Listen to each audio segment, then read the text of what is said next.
Okeke reporting live from OCO TV. Federal government submits school reopening proposal to the National Assembly. The Minister of State for Education, Mr. Nsukka, has submitted proposals to the federal lawmakers for their input in his plan to reopen schools across the country. As a result of lack of discovery on COVID-19, he expressed his fear that children are asymptomatic carriers and could not be detected by health experts. He also expressed his concern over the Oyo State government who want to reopen schools despite the increase of coronavirus cases in the state.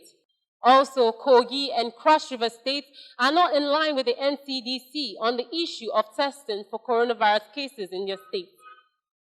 The vice chairman of the panel, Senator Akon, also said that the academic calendar could be distorted in public schools as plans were not made to educate students at home. Stay tuned as we bring to you more happenings around town. It's still your girl, Colonia Okeke, reporting live from OCO TV. And don't forget to stay safe.